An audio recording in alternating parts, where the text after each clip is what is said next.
xuddi Snooker'ninki qattiq qo'yib aslında keldi desa keyin o'xshash ishganda bu ha. 摸一下，很凉很凉。 Vay. 196. Bu burası başka gence o'xshamaydi ekan. Hozir bu yerda biz kichkina bir tajriba qilib boqaylik. Mushu hujayni saqlaymiz dedik. Uni nima uchun saqlab qo'ysak buzilib qolmay turdi. Mishadni ko'rilish bo'ldi. Mush tajribadan uchun ko'rib boqsak bo'ldi. 可以开始了啊！咱们刚才说了，咱们细胞存储是在零下196度液氮环境中。那咱们液氮是把空气中的氮气通过降温还有加压，让它才成为液态化。咱们空气中有78%的氮气，21%的氧气，还有1%的其他气体。那咱们先看一下这个液氮究竟长什么样子啊？对，因为液氮的温度特别低，所以我们 Suyuqlantirilgan azot. Suyuqlantirilgan azot. Dan degan mana ustida chitili chiba, aslında mana ikki xoba. Ashidan shu suyuqlantirilgan azot. Bu 0'dan tuvan 196 gradus. 0'dan tuvan. O'sha barmoqimizni salsa qatirib qo'ydi ekanda da o'sha. To'nglab o'shadilar, qo'ysa kutdi haqiqatan. 这就是我们的氮气啊变为液态化的样子。那咱们看一下，这个是我刚才从门口花盆里面取下来的这个植物，这个是真的啊。好，然后咱们看一下， Daraxtni uzib 对， ekkan hozir. 对，然后咱们看一下，咱们把植物啊放到液氮中5秒钟，它是一个什么状态？啊，来，1、2、3、4、5。能看到啊，这是植物啊。 O'sha qatirib bo'ldi degan gap. 啊，这是植物。然后咱们现在升级一下这个实验，咱们拿条鱼，然后放进去也动。 Men beliqni to'ng'itib boqmoqchi. Beliqni bir jonliq emas. O'simliklar bilan jonliqlarning tajribasi. 对开吧？啊，活的啊，这个是活的。好，咱们也是一样。来，5秒，来，1、2、3、4、5。啊。 Baxsam bo'ldi. 对。好，然后咱们把它放回水里。 Intilamdi bu? Qarab turam, tirilmamda.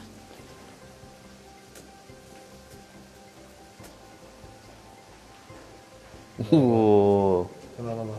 Tirildimi? 来，这条啊。对。对，它就活过来了啊。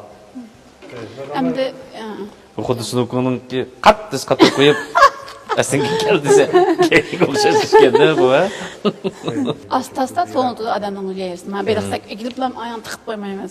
Asta qadam to'ng'itib, mush beliqni to'ng'itgandan keyin hujayamizni to'ng'itib saqlab qo'yamiz.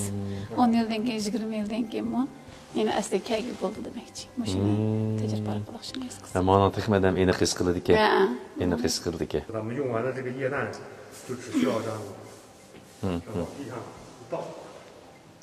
Oyo. Bu nima parga aylanib ketadi. Amaliyotdan parning o'zi mana yuqori besim orqali suyuqlantirgan emasmi? Xuddi biz burun tamoq atganda suyuqlantirgan gaz ishlatganman. Amaliyot gazg'u. Shunga o'xshashdan, mana gaz amaliyotda. Buni suyuqlantirgan. Hamda endi gazga aylanib ketdi degan. 看刚才这个盆儿就是这样，很凉，摸一下，很凉很凉。 Vay. 196. Bu burası başka gence o'xshamaydi ekan. 对，咱们这个实验就结束了。 谢谢. Bu azot suyuqlar dedik ha. Suyuqlantirgan. Bu muhim ekanda hamsi bu bek. Mushningda hujayrniki tirik holatda saqlanib bo'ldi. Ammo faqat kichkina bir sinoq odamning hujayrasini qadam 0'dan tuvan 4, 0'dan tuvan 20 gradus, 0'dan tuvan 80 gradus qadam qilib eng qadam ishga solamiz. 10 yildan keyin, 20 yildan keyin elib davomli tirildirib, fusul qilib ishlatgan bo'ldi. Bugün nayet yaxshi bir ziyoratda bo'ldim Aygul xonim. Bu hakikaten bir o'lchamlashgan, ko'lamlashgan rayon bo'libdi. Hem de hazırki bana bergen uçuru naiti yeni oldu. Bu orunninki hem de teşkili kurulması qandaq funksiyani öz üstüge algan deb tunuşumuz gereken bu yani. Bayam pastimi, biroq pen texnik uçur sarayını ziyorat qildingiz. Shu jarayonda bizning salohiyat kinishkalarimizni ko'rgan bo'ldingiz. Bu kinishkalarni hukumatniki munosabatli organlari bizga bergan salohiyatlarimizni Hem bizniki bundan keyingi mülazimet dairemiz demekçi o size. Qandaq bir yo'sinda chiqdinglar o'ttirga deb. Bizning bundan keyingi mülazimet dairemiz şu g'o'l hujayra texnikasini, ham g'o'l hujayra mahsulotlarini, immun hujayra şu hujayraga munosabatli mahsulotlarni şu Şinjan təvəsidiki doktorxanalarga təminləş. Çünki doktor bu avval tədqiqat bazası bu. Bu tədqiqat bazasında şu tədqiqatlar elib verildi. Onundan sırt bundan keyingi puhralarımızdan şu g'o'l hujayra texnikasidan foydalanish uchun doktorxanalarga hozir qanot yaydiryapti, ammo bularniki doktorxanalarniki tajribaxonasi bo'lmaydi. Ma'lum ham tadqiqot guruhlari bo'ldi, lekin unda keng ko'lamda xaslashgan tajribaxonalarni qurishga ularning vaqti chiqmay qoldi. Vaqt masalasi, kasal davolash ishlari.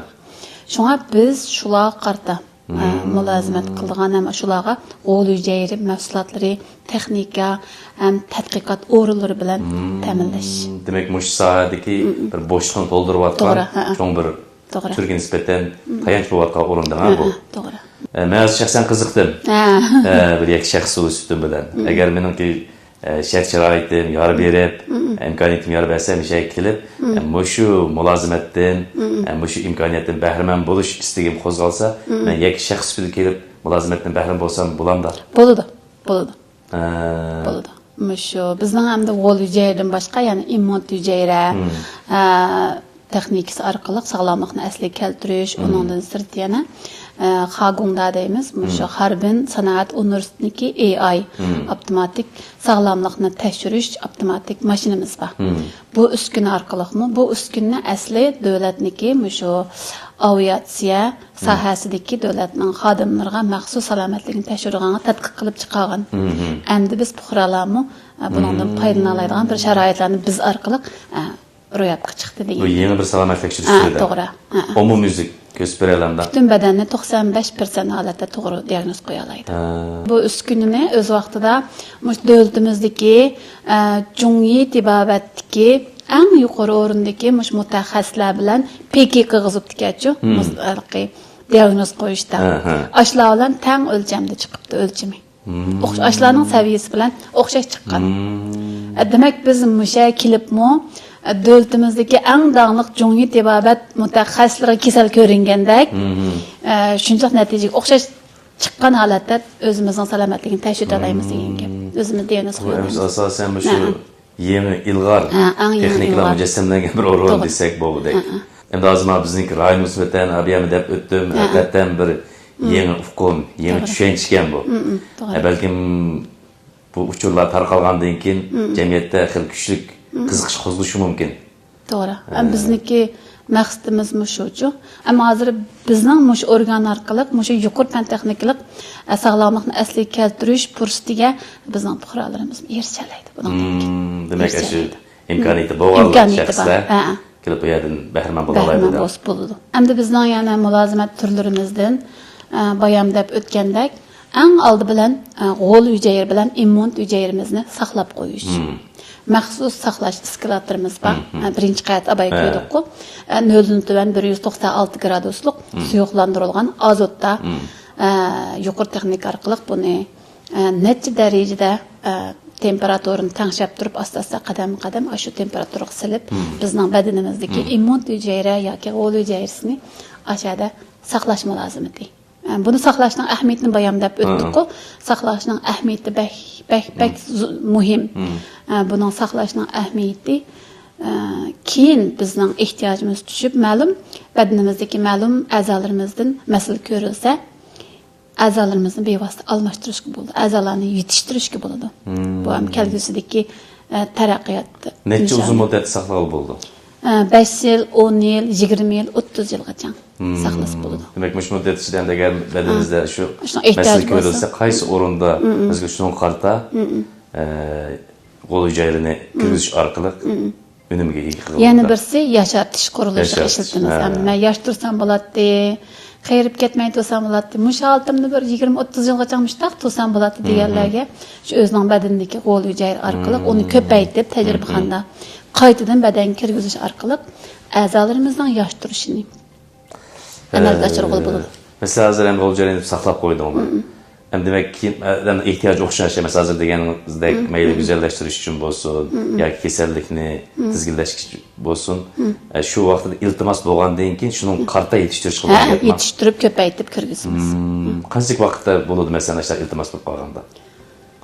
O'zimizniki bo'lsa, masalan hozir men siz saqlab qo'ydingiz, men yana bir yildan keyin yoki bir oydan keyin men kelib o'zimning ashg'ol ujarsini o'zim uratdim desangiz, yana bir qator bir tekshirishlarimiz bor. Tijanchi oldin salomatligingizni bir tekshirib etib, anandan keyin uni tichu qilib, jibe qilib sheyanchida uni payyon qilishga 15 kun vaqt ketdi. Chunki sizning e'longan ma'lumda sondagi g'ol hujayrangizni ko'paytimiz emas. Sheyanchida tajribaxonada buni ko'paytib, o'stirib, yetishtirib, chiqarib, sonni jihiltib, aning badaningizga qayta kirgizadigan bo'lgandan keyin 15 kun vaqt ketdi. Hozir bu tadqiqot o'rnininki to'liq qismini nima deb atadik shunday qilib? Osiyo, Yevropa g'ol hujayra tadqiqot guruhiniki Yipak yo'li hujayra isklati. Silo Shibaku.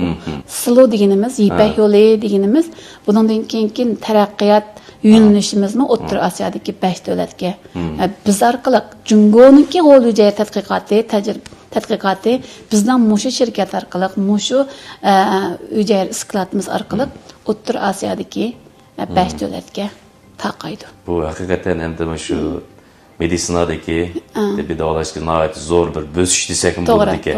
Ben azı tasavvurumda nurgulluğun halkılarını kıskartıp iterleydi ki. O zor evzelliği var ki. Rahmet bugün nəhayət yaxşı kızgın kütüb aldınız, yaxşı savatlarla gibi olduk. Bu orundan ki, bundan ki şu rayon sağlamlık sahası da özünün bir ülgülük rolünü cari kıldığı için çünkü onu ümit kılıma. Rahmet.